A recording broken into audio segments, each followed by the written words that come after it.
What is it that people can do, anybody can do, to move everything they're doing to the next level?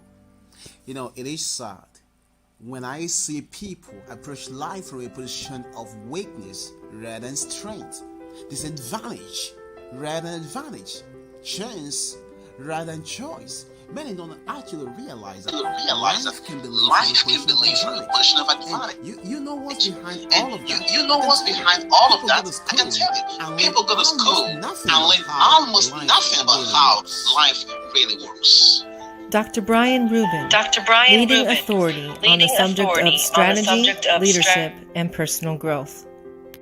Imagine all of the organizations that have benefited from his exceptional insight. Seville Energy Luxembourg, Department of Petroleum Resources, Dolphin Telecom, Trident Energy United Kingdom, Africa Reassurance Corporation, among others. He holds business trainings regularly in Lagos, Dubai, and London for senior business leaders who depend on his insight to resolve their toughest business challenges. Dr. Brian is an advisor to top leaders in businesses and government around the world.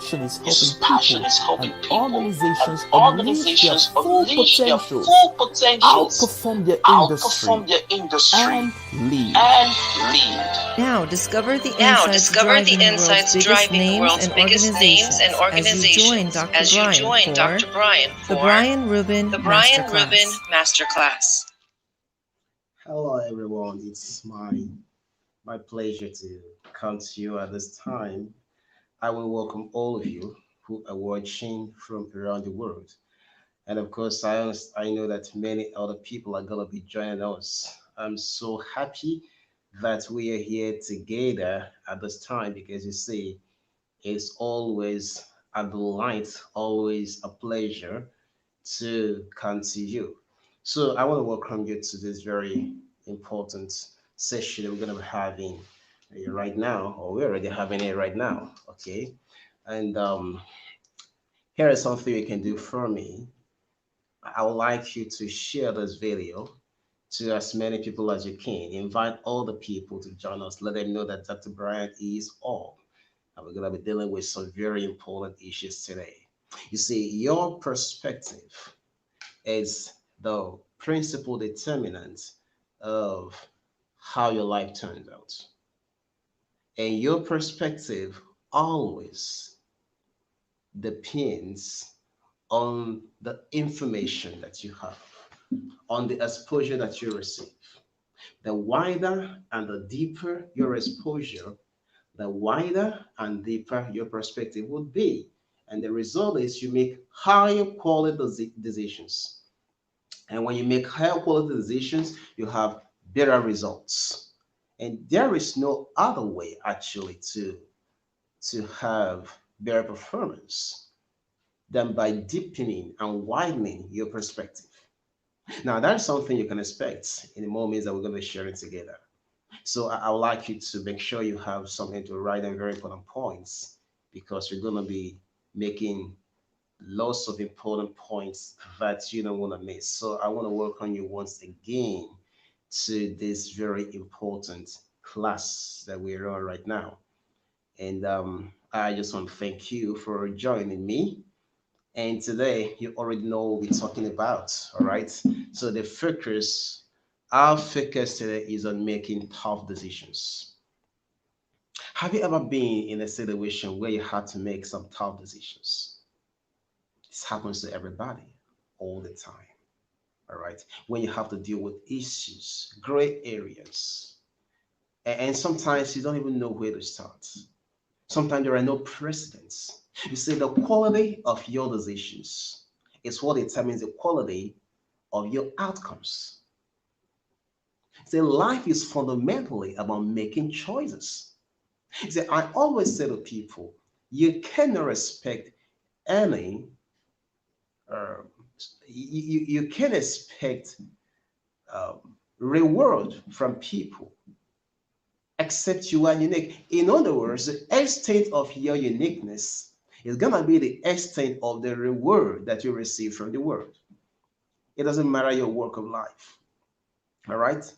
But to make distinctive choices, to have a distinct approach, you need knowledge, you need information. And there are many actually who don't understand this, and because they don't understand this, they get confused about some of the experiences they have. There is no need, no reason for confusion in life. All right, it is possible. You see, I have this group on Facebook, and you can actually search for it. It's called Brian Reuben Training and Mentorship.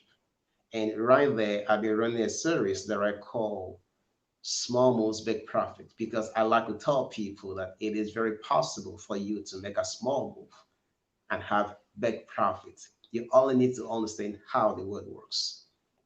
All right. So the results you have doesn't depend so much on the things you do or the things that you don't do. You see, there's a very big difference between activities and accomplishments. All right. Many people are busy, full of activities, day in, day out, year in, year out, but they are still at the same level. That's what the problem is. So there's a difference between activities and accomplishments. When you want results, you want to make distinct choices. But those choices depends on your perspective, on your exposure. The more exposed you are, the better choices you can make. And the better choices you can make, the better results you can have. That's just how life is. So that said, I want to welcome you once again. And we're going to be sharing a lot. And like I said, I wanted to share this video to as many people as you can. Let them know, let your friends know that Dr. Brian is on today. And we are considering making tough decisions. All right. So a particular story comes to mind. And there is the story of Dr. Ngozi Okonjo-Iweala. I remember being at I think I was at the airport really, and I saw somebody with a book. And I have not heard about this book from anybody, but it has something to do with Nigeria's former Minister for Finance under President Goodluck Jonathan, and currently the President or Director General of World Trade Organization, Dr. Ngozi Okonjo-Iweala. And as I flipped through the pages of this book while waiting for my flight, I found some very interesting story that she was sharing.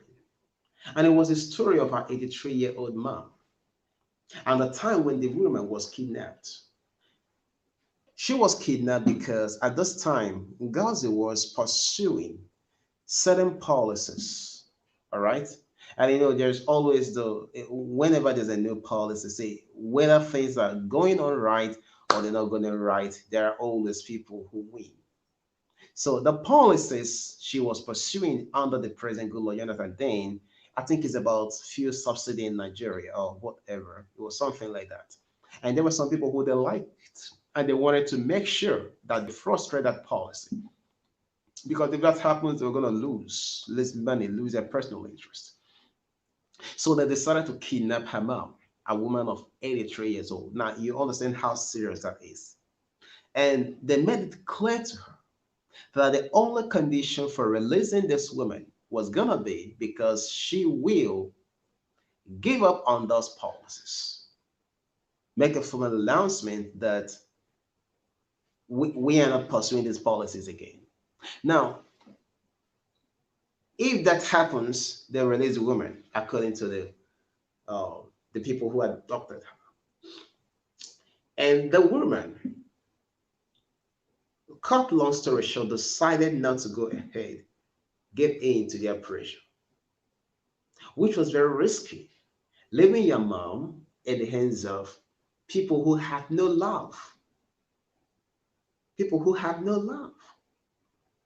And sometimes when they call, she will hear the discussion in the background. Somebody asking somebody else who wasn't there, what should they do with the woman? And all she needed to do was to call this off. People were not going to even find out. Just blame it on anything. All right. And then business will continue as usual, and nobody will know what happened. But the finance minister refused to give in to their demands, to give in to their pressure. And that was very risky. Think about it. Think about the emotional trauma.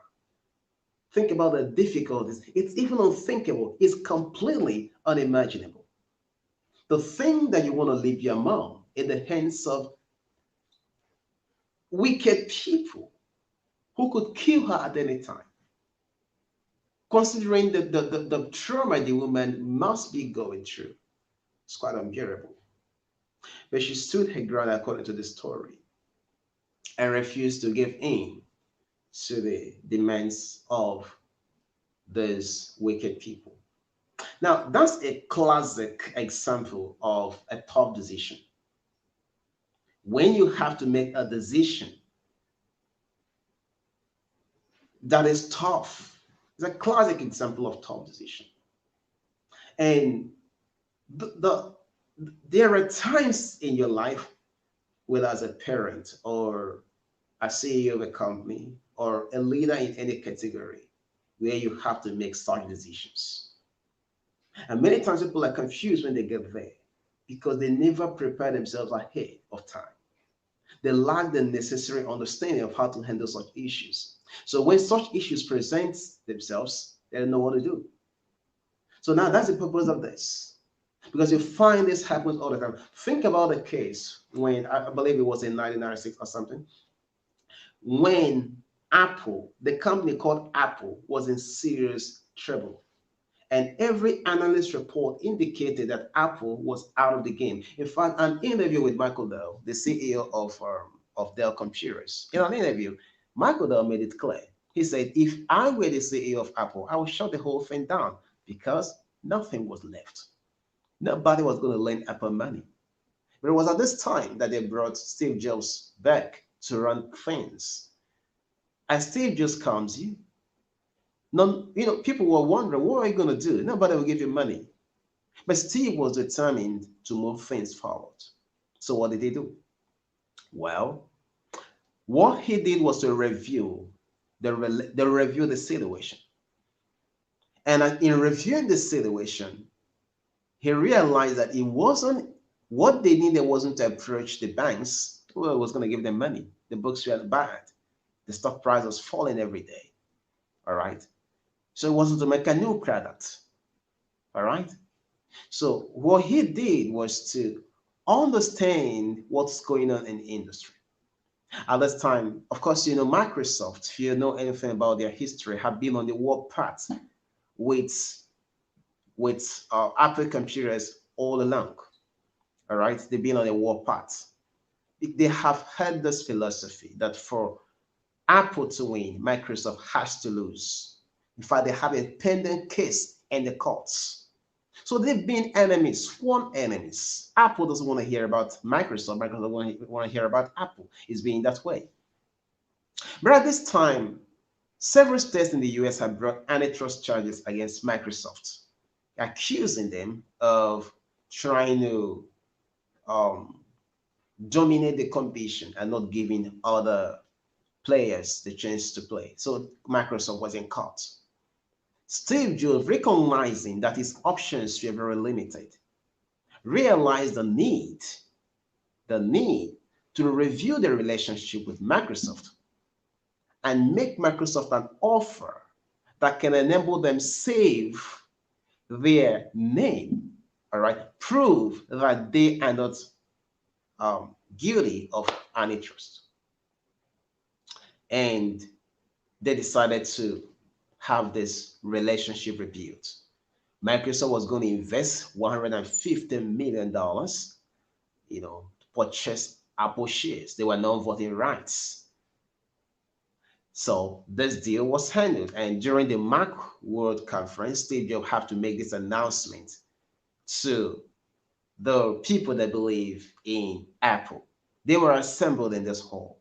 And suddenly Steve Jobs began to talk about this partnership, this new relationship, and let them know that Microsoft was coming on board. You can imagine the boo he got when he made that statement. Apparently, that was not an easy decision to make. To have a relationship with Microsoft was not an easy decision at all. But there are times when you must make such decisions. All right?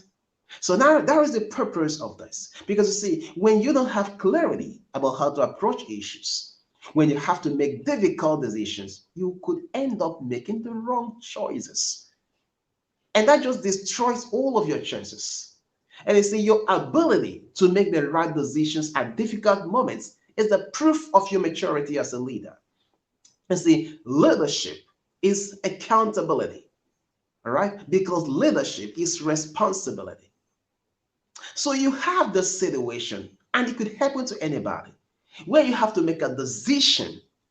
There are no precedents. It's a difficult decision. So there is a need for you to understand what to do ahead of time, because you see, this comes in different shapes, types, and forms. And that's what our conversation this night. What our conversation is all about. And at such times, what are you going to do? Think about the head of state who is making a decision to go to war. That's a difficult decision. The question is, how can you ensure during times, at such times, you make the right call, the right decision? All right? How can you ensure that that happens? Well, there is no simple answer to that question, really. Because you see, difficult decisions comes in various shapes and types. And we may not be able to, at the snap of our finger, have all of the answers to how to respond in times of difficult situations and what to do. But there are certain principles. Principles are guiding lights. They give you some perspective, some ideas. They prepare your heart. And with the lights, you can review a situation. All right? And when you review a situation, it gives you a light and the path that you must take. So by relying on the principles that I want to begin to share with you, you can improve your chances of making the right decisions at difficult times. And it will surely help you and your team navigate through tough choices, tough decisions, because you must make them. All right? No matter who you are, such moments must present themselves. And whether or not you get it right determines what happens next. Whether you go down a hill or you climb up. All right? So this is very important. So I want to now this is going to be, we're going to really take some time over the next couple of days or weeks, as what I can be saying is that we're going to have another conversation like this next week. All right, I don't know how many times that could be, but I'm saying that we will have. So what we're going to do is to deal with this in series until we're able to deal with all of what we need to deal with. And by the way, if you have a question, do feel free to let me know what your question is, and I'll be very delighted to help you provide answers to those questions, because you see, it's our responsibility to move the world forward. For that to happen, we need to be properly equipped to handle that. All right? So next time when you have a tough decision to make, don't get upset. Relax and use the following principles that I'm going to be sharing with you. All right? Now, the first thing you want to understand is that every decision that you make have a net consequence. It have real life consequence. Remember, leadership is responsibility. A leader is the shepherd of some form of important assets or resources. All right? In other words, the lives of people depend on you. Very important. If you are a leader in a family, for example, the lives of people in that family depend on you. Their freedom, their liberty, their joy depends on your choices. So you're not just going to make choices. These choices you're making is going to determine how people's life will turn out. Now that's very important. Knowing that the choices you make determines how people's life turn out. You want to be extra careful when you make choices, when you make decisions, especially decisions that are difficult, choices that are difficult, those gray areas where there are no precedents, where there is where there's no you don't really have clarity of what to do. The first thing I said is remember that every choice have real life effects, real life consequences. The lives of people depend on your decision. So you want to make sure that your decisions, all right, are the right ones. You know, when we say they're difficult choices, there are some choices which ordinarily you wouldn't like to, all right, but you have to make one. Like the case of the World Trade Organization Director General I just mentioned. Her mom has been kidnapped, and her release was going to depend on her giving up a policy she was pursuing. That's a difficult decision. That's a difficult choice. At the snap of the finger, what you want to do is to just say, okay, we keep a hold on this policy. I need to get my mom back. So you understand that as a leader, you can't let your emotions run you over. All right? You can't let that happen. Okay? You can't let the things you think, all right, at the snap of your finger, you can't, let's say, intuition at this moment may not be enough. You need a broad analysis of the situation. And I'm not talking about cost and benefits analysis. Cost benefit analysis. No.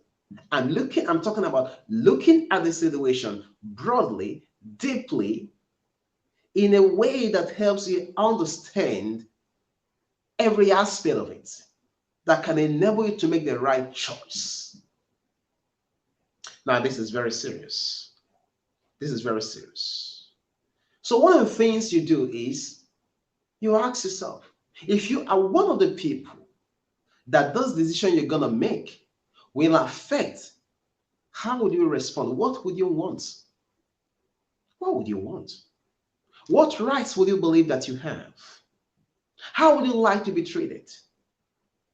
By asking yourself such questions, you wake up to the fact that you are responsible for people. And when you wake up to the fact that you're responsible for people, it makes the difference. It gives you a perspective that will enable you to make the right choices. Okay? So you want to make sure that you have things in perspective. Okay? You have to make sure that you have things in perspective. Now, you see, many times we have heard statements like your core responsibility is for, in business school, you hear things like your core responsibility is your company. All right? But in real life, you realize that the choices and decisions that you make, life is not that simple. What's best for your company may not be best for the world. The best course of action for your company could be to go into merger and acquisition. But that may not be the best for the industry. It could be to shut down. But that may not be the best for the industry. The best course of the best course of action for Apple at the time I described earlier may not necessarily be to rebuild a broken relationship with Microsoft. Remember, everybody would want to be the boss here, ordinarily. So it takes some deal of courage and strength to approach an enemy, in quotes, and say there's a need for us to reconcile for the good of the industry. That's not a very simple, easy decision. But there are times you have to understand that it's not just about how the people will respond at the Mac World Conference. No, it's about what's best for the world, what's best for the industry. Who's going to get hurt by my decision, by my choices? If we don't do the right thing and this company shuts down, 11,000 people could be out of jobs. Can you think about it? Now, I told you, your decisions have real life consequences.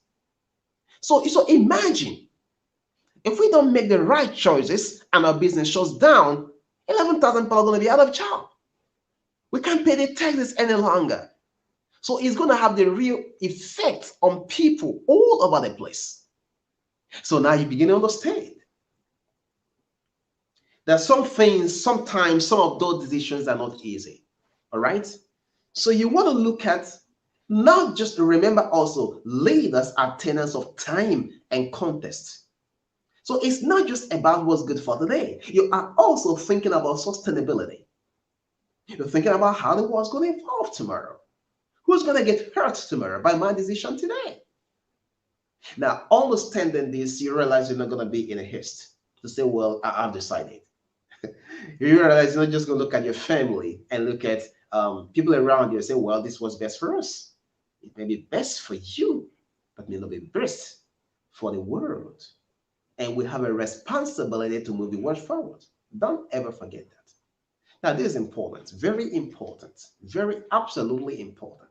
I need to understand it, that every decision has real world consequences. Every decision has real world consequences. It has net consequences. People could get hurt. So when next you're going to make a tough decision, remember that every decision has real world effects, net consequences. All right. Secondly, you want to understand that your office, whatever office that you occupy, is actually defined by your core responsibility. You see, leadership is responsibility. Everybody knows that. So your office is defined by your core obligation, not the other way around.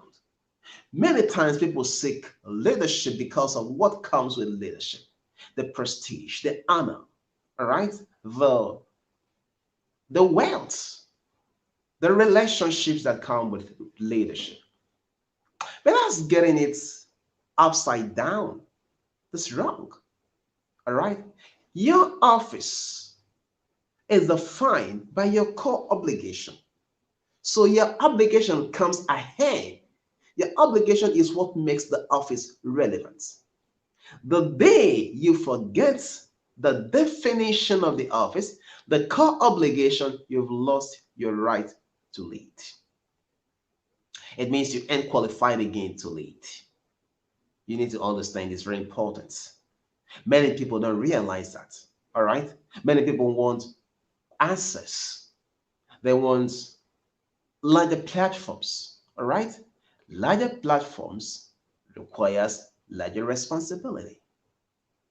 And your core obligation is what defines your office, not the other way around.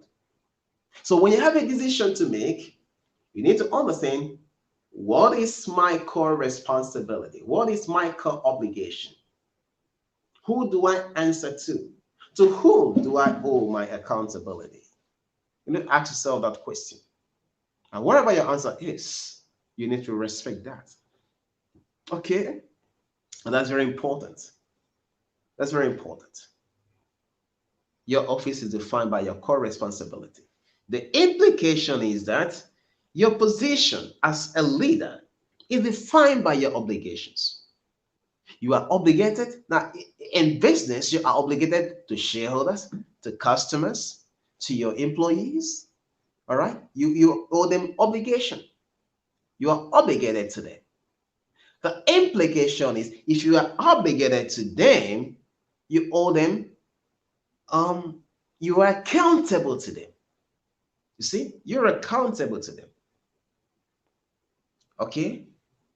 But beside all of this also, you want to consider your moral responsibility to safeguard and respect the lives, rights, and dignity of your fellow men and women. And you want to respect them irrespective of whether they will ever find out that you abuse their rights or not. You see? So when you have a hard call to make, you need to step out of your comfort zone and put yourself in the shoes of others, especially the ones most likely to be affected by your choices. Wonder how they will feel. Think about how they will feel if you were one of them. You know, it's easy to, oh my goodness, it's easy to do what you like, especially when you're on top, when nobody will question you. It's easy. But you didn't get to wherever you are all by yourself. You got there because of responsibility. That's why you got there. Your office is defined by your core obligation. The day you find out you and no longer able to fulfill those obligations, you have the responsibility to resign because you now lack the capacity. Now, not many people like to do that, and that's because they don't understand that their office, whatever office that is, all right, whether you're the president of a nation, whether you're a mayor, whether you are a prime minister, whether you are the CEO of a company, whether you are a father in a family, all right, whether you're a team leader, what makes you relevant, what makes you important is your obligation, your responsibility. So you have to first understand that obligation, that responsibility, and understand those stakeholders. Who are they? Who do I owe? You're the Minister for Finance, or you're the Secretary of State for Labor. All right? Think about it. The lives of people depend on you. You can't afford to do what you like. By signing on to take this exalted position, you have also, we even take oaths and declare that we will put the interest of the people ahead of our own. You have to respect that. You have to respect, and that takes a great deal of strength and courage to do. Sadly, it seems like we don't understand some of these things today. We have more people who are selfish, occupying positions of importance. And as a result of that, you see things are out of shape. Things are falling apart. But why are we having this conversation? Is because the only way you change the situation is to bring clarity, is to prepare people for leadership. You see, we have a leadership problem in the world today. We do. And how do we change the situation? Well, we have to bring the right perspective. When we bring the right perspective and you find yourself in a position where you have to make tough decisions, you will do the right thing. You're going to do the right thing. Okay, so this is very important. So you see, my hope here is to bring you insights that will empower you, to bring you perspective that will give you clarity. All right, and that way you can make better choices. Okay, and that's very important. Very important. Okay, so by the way, I've read in I have a comprehensive article on this called Making Tough Choices, and it's been published by several media houses around the world. If you would just search on the internet and you search for Making Tough Decisions, Dr. Brian Reuben, several sites will bring up the article and you can read them yourself and you can have them with you. And you can also, by the way, email us at admin@brianreuben.com. All right. Once you do that, somebody's going to help you. Now you get it free, or you just go straight to brianreuben.com. If you go there, you're going to find lots of materials, and that's going to really be helpful to you. Okay. So this is how we move the world forward. All right. So you're a part of this. There's a place you come in, there's a place I come in and play my role right now. And I'm hoping that when you return to your department, to your team, to your office, to your family, that you're gonna start making better decisions from now. When hard choices present themselves, the first thing you do is don't panic, don't get crazy. Remember, every decision has a real life consequence. Every decision has. Imagine you are the police chief, all right? And you accept that responsibility. That's a huge responsibility. The security of the lives and property of people depend on you. It's your responsibility to keep them safe. If you don't do that, you're failing. You're failing. And it's not enough. See, successful people don't make excuses. That's why people don't complain. They don't blame other people. It's easy to blame and make excuses, but as long as you're doing that, the world keeps moving forward and it may not be moving in the direction that it's supposed to move. All right. The more we learn to take responsibility, the better for us. Next, every organization, every person must stay true to his identity. Every person, every organization must stay true to its identity. What are you known for? What do you represent? Why did you come in a business? If you're a person, you don't have a company, who are you? What do you represent? You have to stay true to your position, to your identity, to what you're known for. If you are that, oh, think about it. If you are that company, you make that product that people have known for quality. Imagine you have the chance to lower your cost by using a low quality material that nobody will notice. Are you willing to do that? And mortgage your identity because of thing people won't find out? No, you don't want to do that. You've got to stay true to your identity. And by staying true to your identity, you have the right results. Particular story comes to mind. And that is about the story of a company called MySpace. So if you know MySpace, some may not know, you may want to Google to know a little more about MySpace. The MySpace was doing what Facebook is doing today. All right. They were big. All right. They were doing, they were very big. In 2010, MySpace management accepted a deal of $900 million from Google to run adverts on MySpace. Now, because they've accepted this deal, there was a specific number of times these adverts must show. And as this was happening, what happened, basically they have to double the adverts on their site so much so it became an eyesore, adverts everywhere. So, because of this, users became uncomfortable with the adverts. You want to do something, advert pops up. And people became uncomfortable with that. And there was one place they could go to, Facebook. So the wrong position of MySpace to accept $900 million in advert payment from Google, which led them to doubling their adverts on their platform. Adverts which began to annoy people eventually led them to losing their space. You see, by 2011, MySpace was eventually sold for $35 million. And that was a company which was valued at $12 billion as at 2007. $12 billion. And just how many days, how many years apart? 2007, 2011, that's 5 years. Am I correct? 5 or 4 years? That's actually 4 years. And the company was sold for just $35 million. Why? They forgot who they were. The reason for them being there was not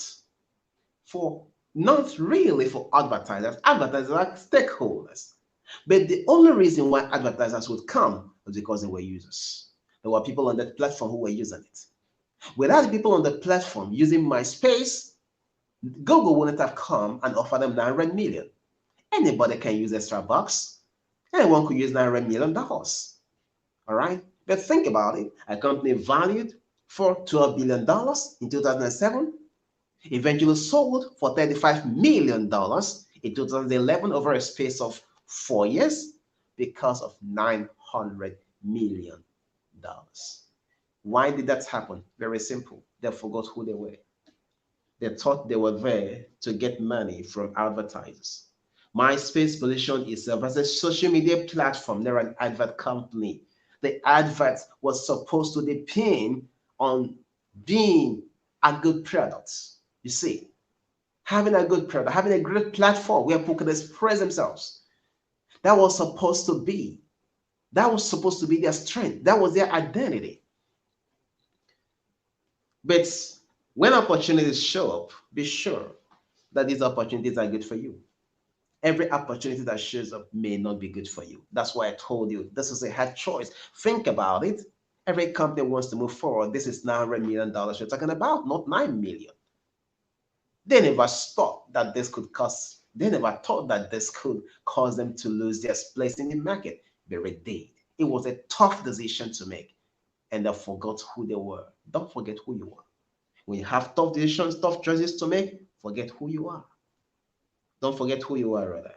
And that is the only way you can actually be very effective. Okay, so let's talk about the fourth one. And that is that every decision must take the word, must take cognizance of the world as it is. This is very important. Donald Trump once said, success is knowing how the world works. I agree with him. You understand how the world works, you succeed. All right? You can choose to make the wrong set of assumptions. All right? You can choose to deceive yourself. But your personal story of the world, all right, even though that could make you feel nice, will not translate to the state of the world. Very important. You need to consider the world as it is, not as a Hollywood movie. All right? You need to take a real pragmatic look at your issues.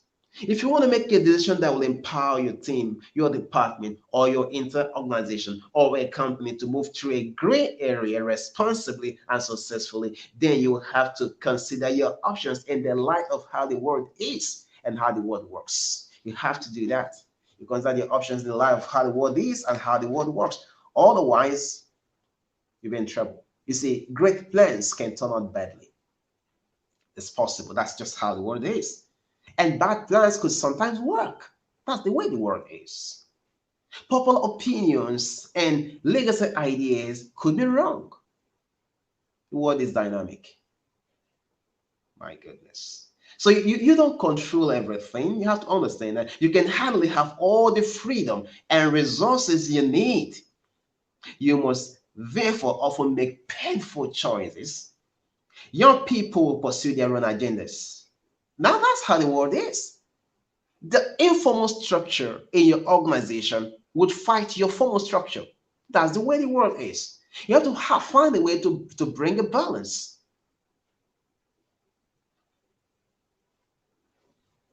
This is very important. And that's the reason why, after considering the consequences and your duties, you need to think about how things really work. What are going to be the possible solutions to your problem and the consequences? What is likely to work? What is likely to stop it? And you're going to learn how to have a contingency plan.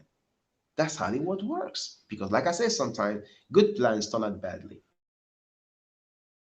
Turn out well. So you need to understand that. And that's very important. Okay. So I did tell you that I intend to continue this conversation with you. I want to believe that you've learned a lot. Go to brianreuben.com to learn about everything we are doing. Go to projects.brianreuben.com to learn about all of the things, all of the work we are doing around the world. All right. I want to believe that you learned a lot today, and I'm looking forward to what we can do, what we're going to learn in the course of this series. This is Making Tough Decisions, and my name is Dr. Brian Reuben. I want to thank you for your attention, for watching, and I'm hoping that we can do this again at another time. Goodbye.